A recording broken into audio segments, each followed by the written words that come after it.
নাসির উদ্দিন পাটোয়ারিকে তার নিজ এলাকায় অবাঞ্ছিত ঘোষণা করা হয়েছে, অর্থাৎ স্থানীয় জনগণ তার উপস্থিতি মেনে নিচ্ছে না এবং তাকে এলাকা থেকে দূরে থাকার জন্য চাপ দিচ্ছে।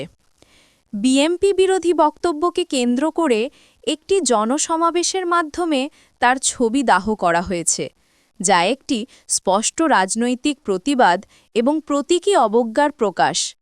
বিক্ষোভকারীরা শোরগোল তুলে বলেন, নাসির উদ্দিনের বিরুদ্ধে কঠোর ব্যবস্থা নেওয়া হবে এবং তাকে ভবিষ্যতে উস্কানিমূলক বক্তব্য থেকে বিরত থাকার জন্য সতর্ক করা হয়।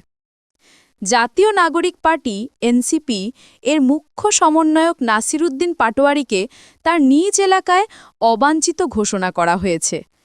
এই ঘোষণা অনুসারে চাঁদপুর উপজেলার শাহরস্তি গেটের দোয়াভাঙা এলাকায় এক বিক্ষোভ সমাবেশ অনুষ্ঠিত হয়। এতে অংশগ্রহণকারীরা নাসির উদ্দিন পাটোয়ারির ছবি সম্বলিত ব্যানার ও ফেস্টনকে আগুনে পুড়িয়ে দাহ করেন, যা কুশপুত্তলিকা হিসেবে গণ্য হয়। বিক্ষোভের মূল কারণ ছিল নাসির উদ্দিন পাটোয়ারির বিএমপি বিরোধী কটূক্তিমূলক বক্তব্য। বিক্ষোভকারীরা ঘোষণা করেন যে আগামী দিনে শাহরস্তির মাটিতে নাসির উদ্দিন পাটোয়ারিকে সর্বাত্মকভাবে প্রতিরোধ করা হবে এবং তাকে সেখানে সহ্য করা হবে না।